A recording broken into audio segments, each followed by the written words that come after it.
요한복음 11장 33절부터 44절까지입니다. 한 절씩 교독하겠습니다.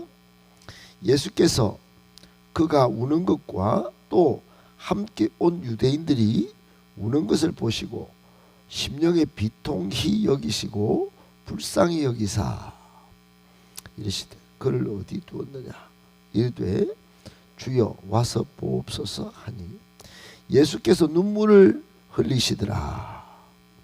이 유대인들이 말하되 보라 그를 얼마나 사랑하셨는가. 그중 어떤 이는 말하되 맹인의 눈을 뜨게 한 이 사람이 그 사람은 죽지 않게 할 수 없었더냐 하더라.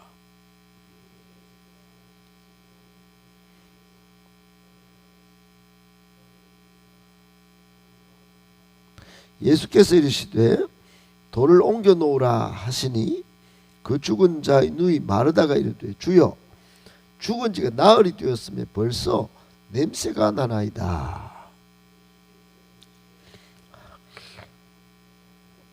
영광을 보리라 하지 아니하였느냐 하시니 돌을 옮겨 놓으니 예수께서 눈을 들어 우러러 보시고 이르시되 아버지여 내 말을 들으신 것을 감사하나이다. 항상 내 말을 들으시는 줄 내가 알았나이다. 눌러서 물을 위함이니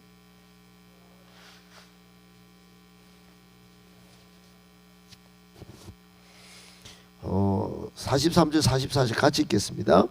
이 말씀을 하시고 큰 소리로 나사로야 나오라 부르시니 죽은 자가 수족을 배로 동인 채로 나오는데 그 얼굴은 수건에 쌓였더라. 예수께서 이르시되 풀어 놓아 다니게 하라 하시니라. 아멘. 할렐루야. 주일을 보내고 또 이렇게 월요일 새벽 예배에서 너무 반갑고 또 여러분을 주의 이름으로 축복합니다. 오늘 주시는 말씀 세 가지로 정리해서 묵상하고 기도하려고 합니다. 첫 번째, 지금은 주님에 대한 믿음을 보일 때입니다. 지금은 주님에 대한 믿음을 보일 때입니다. 여러분 믿음하면 다 속으로 믿음이 있는 줄 아는데 결정적일 때 믿음이 사라지면 평상시 믿음은 모양만 무늬만 믿음인 것이 결정적일 때 드러나게 되지요. 오늘 본문에 그런 정황이 있는 걸 발견하고 우리는 하나님을 기쁘시게 하는 믿음을 회복해야 합니다. 33절에 보면 마리아가 여러 차례 예수님이 영생 진리이시고 또 복음이라는 사실을 들었음에도 불구하고 오빠 나사로를 살리지 못했다면서 32절에 여기 계셨더라면 막 그렇게 이야기합니다. 여기 계셨더라면 오빠가 죽지 않았을 것이다. 32절에 앞장 여기 앞편에 보면 그렇게 되어 있습니다. 이 말 속에는 불신이 들어가 있습니다. 마리아도 예수님을 사랑했지만 믿음 자체는 없었다. 믿음으로 보지는 않는다. 지금 이 상황을요. 거기다가 오늘 33절에 보니까 마리아가 울었어요. 울고 또 유대인들 함께 온 유대인들도 우는 것을 보시고 예수님께서 심령에 비통히 여기시고 또 불쌍히 여겼다 그랬습니다. 여기 비통히 여겼다 이 말은 격렬한 불쾌감을 느꼈다 이런 말씀입니다.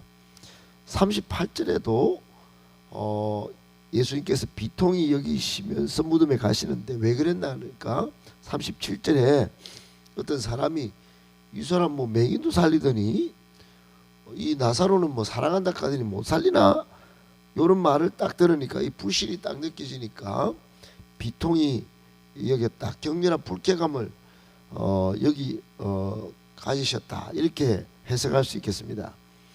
거기다가 불쌍히 33절 끝에는 불쌍히 여기는데 감정적으로 예수님께서 동정심이 폭받쳐 올랐던 그런 정황을 눈치를 챌 수 있습니다. 왜 이런 일이 벌어졌는가? 전부 불신 때문입니다. 공통점이 불신이에요. 지금 우는 사람들, 이 사람들은 그 마리아는 아이고 예수님 이미 죽었어요. 죽었어. 왜 이리 늦게 오셨어요? 이미 죽게 왜 내버려 두었어요? 이런 불신이 짙게 감정적으로 깔려 있고, 또 여기 우는 사람들은 아마 우리나라도 제가 어릴 때 장례 치르면 동네 어른들 불러놓고 호곡꾼이 있죠. 호곡꾼. 하면서 같이 울어주는, 돈을 받고 울어주는 호곡꾼이 있었어요. 유대 장례 문화하고 우리나라 장례 문화 그 많이 비슷한 점이 많은데 아마 호곡꾼이 있었지 않았을까. 이미 죽은 것으로 다 그렇게 알아버렸다 이 말입니다. 예수님은 지금 하나님의 영광을 드러내는 일로 나사로의 죽음을 보고 여기 오셨습니다. 그런데 안타깝게도 예수님을 불신한 거죠. 그런 정황을 보시고 예수님께서 격렬한 불쾌감과 또 북받치는 감정적인 동정심이 동시에 일어나시면서 예수님도 눈물을 흘리십니다. 35절에 예수께서 눈물을 흘리시더라. 여러분, 에베소서 5장 10절에 보면 우리 신약 성도를 도전하는 말씀이 있습니다. 거기에 보면 이렇게 되어 있어요. 주를 기쁘시게 할 것이 무엇인가 시험하여 보라 그랬습니다. 주를 기쁘시게 할 것, 주를 기쁘시게 할 것.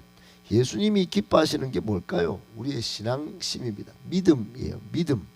믿음이 있는가 없는가 제일 중요합니다. 믿고 따르는 것이 제일 중요하죠. 그 다음에 열매입니다. 열매. 우리의 신앙 성품. 그러니까 이게 두 가지가 동시에 잘 따라오는 게 이게 어렵기 때문에 양육을 통해서 계속 단순 반복 지속적으로 양육을 통해서 우리의 믿음을 점검하고 또 성장시키고, 영적인 지름길이, 성장의 지름길이 양육이니까 양육받고 믿음을 키우고 또 열매를 맺어야 하는 것이에요. 예수님께서 눈물을 흘리셨다. 이거 심각한 이야기입니다. 예수님께서 예루살렘에 올라가실 때 그때쯤 그 언저리에는 예수님께서 기뻐하시고 성전에 들어가신 적이 거의 없어 보입니다. 계속 성을 보시고 우시고, 또 오늘 나사로 주변에 있는 사람들 보시고 우시고. 왜 그럴까요? 그 불신이 가득한 것을 본 것 때문입니다. 지금 한국 교회를 보면 그런 거 아닐까요? 믿는다 하면서 모양만 무늬만 있는데 정작 결정적일 때, 지금 비전과 사명을 새롭게 하여 복음으로 사람을 살려야 할 이때도 자기 중심, 자기 삶에 바빠요. 예수님 믿는다 하면서 예수님 말씀은 안 지켜요. 안 따라가요. 그러니 예수님께서 얼마나 울고 계실까. 여러분, 지금은 우리의 믿음을 새롭게 해서 예수님께서 기뻐하신 열매를 맺으면서 예수님의 눈물을 닦아드려야 할 때, 그때가 아니겠습니까? 예수님에 대한 신앙을 전인격적으로 회복해야 할 때가 아니겠습니까? 꼭 기억하시고, 지금은 주님에 대한 믿음을 보일 때라는 사실을 기억하고 믿음을 구하실 수 있게 되기를 예수님의 이름으로 축복합니다. 아멘. 두 번째, 하나님 아버지의 뜻대로 구하는 것을 하나님은 기뻐하십니다. 하나님 아버지의 뜻대로 구하는 것을 하나님은 기뻐하십니다. 여러분, 오늘 38절에 이제 무덤이 이제 앞에 있습니다. 예수님께서 무덤에 가셨어요. 무덤 앞까지 가셨습니다. 그래, 이 유대인들은 우리처럼 평토장으로 하는 것도 있지만은 굴을 파가지고 돌을 막아서 그렇게 장례를 치르는 경우도 있습니다. 지금은 그런 경우에 해당하죠. 예수님도 나중에 그렇게 묻히시는데 무덤이 굴입니다. 그 돌로 딱 막아놨지요. 그때 예수님께서 돌을 좀 옮겨놓지 그렇게 하니까 이제는 마르다가 나서가지고 아주 또 불신 비슷한 이야기를 합니다. 죽은 지 나흘이나 되었거든요. 벌써 냄새가 나거든요. 이중적으로 부정적인 법으로 예수님께 말씀합니다. 여러분, 오늘 본문에는 안 나오지만 성경에서 가장 중요한 말씀 중에 하나는 25절 26절에 보면 예수님께서 마르다에게 이런 말씀을 한 적이 있습니다. 굉장히 중요한 말씀이에요. 나는 부활이요 생명이니 무릇 살아서 나를 믿으면 영원히 죽지 않고 죽어도 다시 살아난다. 이것을 내가 믿느냐? 이걸 마르다에게 직접 이야기하셨어요. 그러니까 마르다가 27절에 주여 of course 그렇습니다. 주는 그리스도시요 세상에 오시는 하나님의 아들이신 줄 제가 믿습니다. 그렇게 이야기했어요.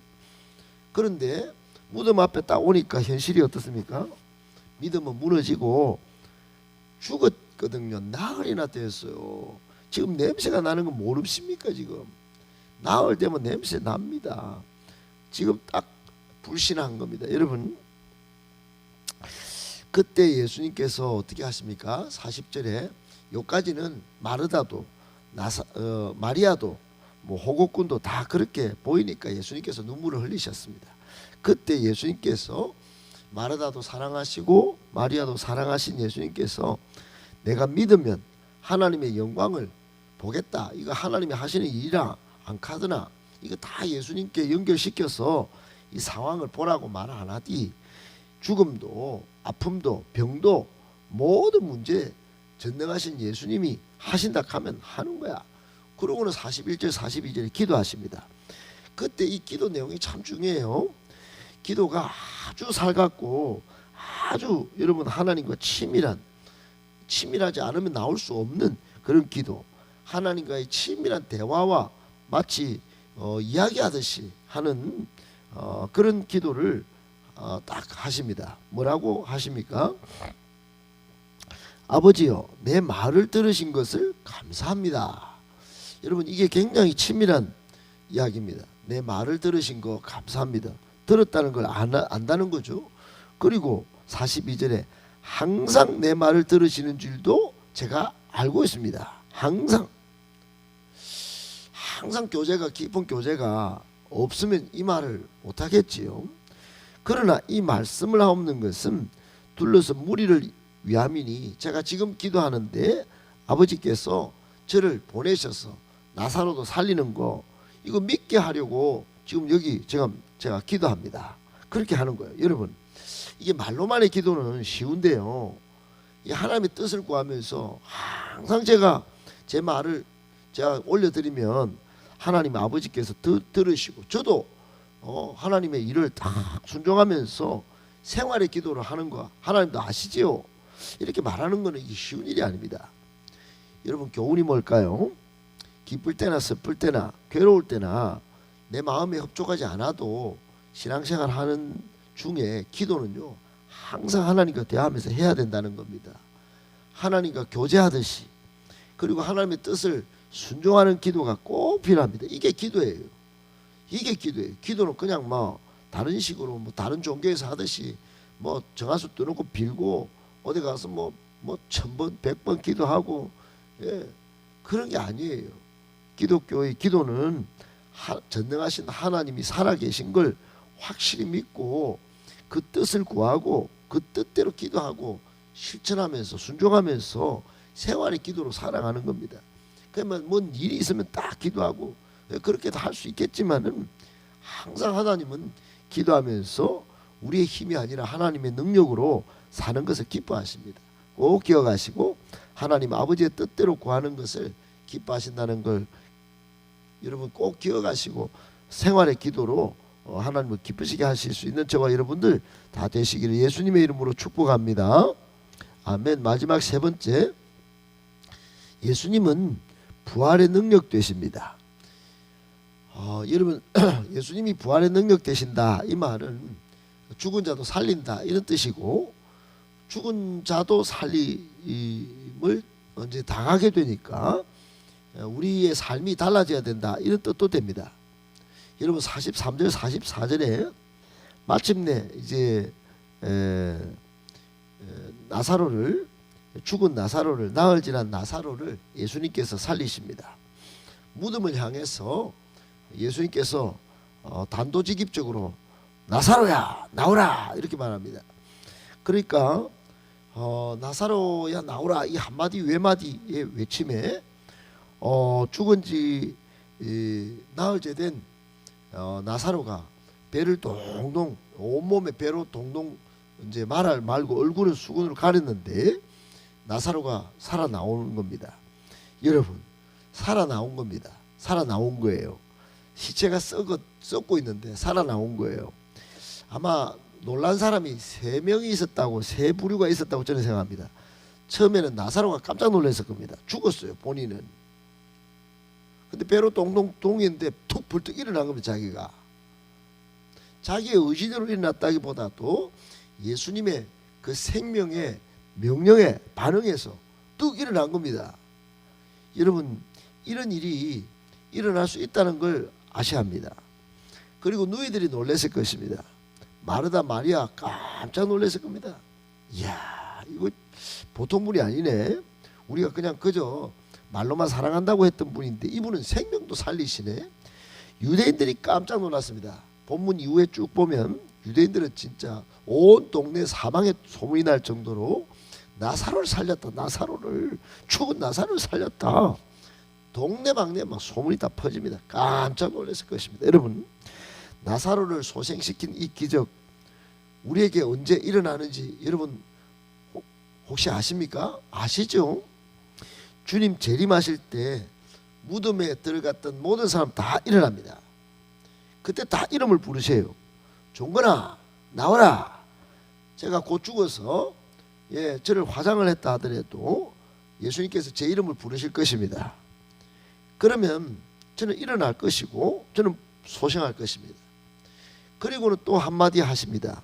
오늘 끝에도 말씀하시지만 풀어놓아 다니게 하라. 저는 천국에 예수님께서 종건아 네가 기대했던 천국이다. 이제 이 천국에서 자유롭게 다니렴. 여러분 이 말씀을 듣고 제가 막 천국을 거닐고 다니는 것입니다. 놀라운 이 희열의 장면이 예수님의 부활의 능력 되심으로 말미암아 우리에게 주어질 것을 여러분 기대하고 소망하시기 바랍니다. 반드시 그런 날이 올 것입니다. 여러분의 이름을 부르시며 여러분을 천국에서 풀어놓아 다니게 하며 자유를 주실 것, 영원한 생명을 주실 것 기대하여 해야 합니다. 그러므로 우리에게 주는 부활의 능력 되신 예수님 묵상할 때 교훈이 3가지가 있습니다. 하나는 그날을 잘 기다리며 재림을 준비해야 합니다. 그날을 기다리며 재림의 날을 준비해야 합니다. 예수님께서 재림하시는 날이 부활의 날이기 때문에 여러분 그날을 잘 준비해야 합니다. 준비할 때 두 번째로 복음을 전파하면서 사명을 감당하면서 준비해야 합니다. 그저 내 먹고 내 잘 사는 거 그거에만 그치면 안 됩니다.